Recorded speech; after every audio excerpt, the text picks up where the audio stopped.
What's up, everyone? We got another NFL offseason recap video. Today, we're going to be looking at the Seattle Seahawks, how their season went last year, what they've done so far in free agency, and what they should be looking for in the draft. So, overall, for the Seahawks last year, they had a pretty good record, finishing 11-5, which clinched them a wild card spot. They did lose to the Packers, but it was a pretty good game. They did finish 3-3 in their division in the tough NFC West. The team was pretty well rounded. Their offense was pretty much better than their defense. And yet again, it was Russell Wilson's heroics that pretty much led the entire team. They finished with the fifth best offensive DVOA.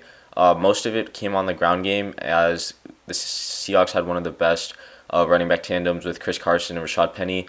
Unfortunately, both of them got hurt towards the end of the year, so the Seahawks had to resort to the OG tandem of Marshawn Lynch and Robert Turbin, both who played when the Seahawks had LOB, Legion of Boom. The offensive line was pretty trash. Yet again, Dwayne Brown was pretty much the only good starter that they had. Justin Britt hurt himself and he was out for the year. Guys like Mike Iupati, George Fant, they were just swing players, guys who were pretty much below average in terms of how they played. The receiving core is pretty good. DK Metcalf and Tyler Lockett had great years. And so overall, the offense was pretty decent except for the offensive line.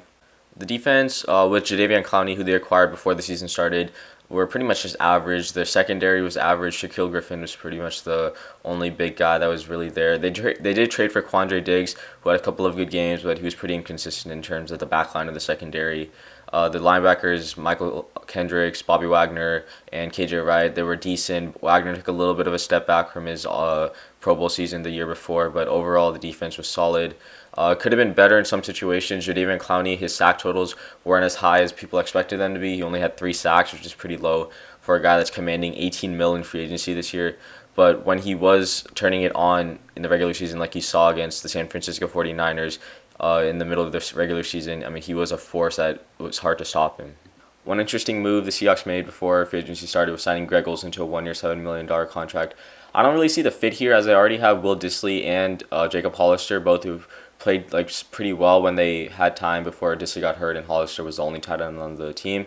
But I guess they needed a veteran presence and just another guy for Wilson to throw to. And in case those tight ends get hurt again, Greg Olsen's there as the rock player, as Wilson's safety blanket over the middle and in the flats.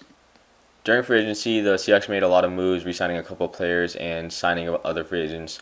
The biggest move they made was re-signing Jarran Reed to a 2-year, $23 million contract. He's known around the league as a pocket-pushing pass rusher, and he's not really known as a run stuffer, so giving him this contract, he did have a great year 2 years ago when he got double-digit sacks as a defensive tackle, which is always great. But again, he was suspended this past year, and his sack totals dipped a little bit as a result. So giving him over $10 million a year, they're hoping he gets back to his 2018 form. And I think it's a good move for them, just keeping another guy that really could help them develop pressure, something that the Seahawks are really lacking this year, finishing in the bottom 5 in sacks for defenses. They also re-signed Mike Iupati, 1-year contract. Again, just keeping some continuity on that offensive line and trying to protect Russell Wilson. Then they made a bunch of moves in free agency, signing Brandon Shell, 2 years, $9 million, and BJ Finney, 2 years, $8 million. 2 guys going to help the offensive line that are really going to step it up. Hopefully give Wilson some more protection than they had this past season where he was running for his life. They also signed Benson Mayowa to a 1-year, $3 million contract. Mayowa is coming off an 8-sack season with the Raiders. Solid signing. This probably means that they're not re-signing Jadeveon Clowney, which I totally understand. He's worth too much for them. Cedric Ogbuehi, 1-year, $2 million contracts. Philip Dorsett, speed guy, 1-year, $1 million. This is a guy that probably can add some depth behind a DK and behind Tyler Lockett as well. And one of the bigger trades that happened in the NFL, the Seahawks actually traded a 5th-round pick to the Redskins for Quinton Dunbar. Dunbar is one of the better corners in the league. He's probably a top 15, top 10 corner in the league right now. He graded out as one of the better corners last year, in fact. So getting him for a 5th-round pick is really going to help a defense that has only pretty much one corner in Shaquille Griffin. Their other corners, Trey Flowers, and I mean, he was so bad last year. If you watched that Green Bay-Seattle game, Trey Flowers got turned around about 3 times by Davante Adams. So really getting a second corner is going to help the Seattle defense. And pretty much they could go back to being a Legion of Boom secondary with Quandre Diggs, Shaquille Griffin, and now Quinton Dunbar. A couple of players left the Seahawks in free agency. Swing tackle George Fant went to the Jets on a big deal. Jermaine Fetty went to the Bears on a 1-year deal. So these 2 guys were obviously replaced by BJ Finney and Brandon Shell. Quinton Jefferson went to the Bills. I think this is one of the bigger losses for the Seahawks. Jefferson is a very versatile defensive lineman that can play either outside or inside. Al Woods, the Jaguars, and obviously the two big guys, Jadeveon Clowney remains unsigned.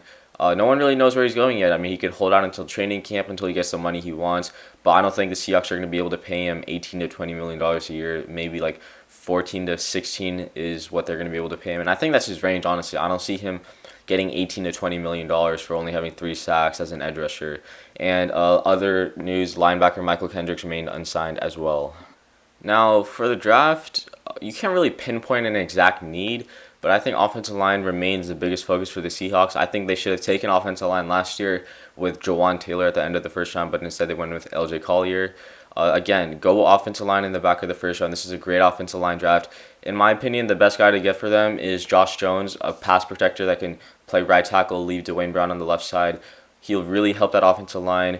They could also go for maybe a run blocking guy, maybe like Ezra Cleveland or Austin Jackson, 2 athletic guys that can get out in space for Carson and Penny when they come back. Other than that, improving their defensive line. With Clowney gone, with Quinton Jefferson gone, they're going to need some bodies up front. They could also draft one in the back of the first round, Yetur Gross-Matos, maybe Clevin Chase on if he drops. Other positions of need, getting some linebackers to add some depth behind Bobby Wagner and KJ Wright. Obviously, with Michael Kendricks on, they're going to need some more bodies in case Wright or Wagner get hurt. And they are getting older, so looking for the future is also important for the Seahawks. And maybe also getting a running back in day 3, maybe late day 2 would be important for them. We don't know how long Carson and Penny are going to be out, and Penny had a really bad knee injury, so he could be out possibly this entire year. And Carson has had a fumbling problem and injury problems his entire career, so getting some more bodies on that backfield is important for the Seahawks. Well, that is all for this NFL offseason recap video on the Seattle Seahawks. Don't forget to like, comment who you think the Seahawks will take in the NFL draft, and what do you think their record will be in 2020, and subscribe.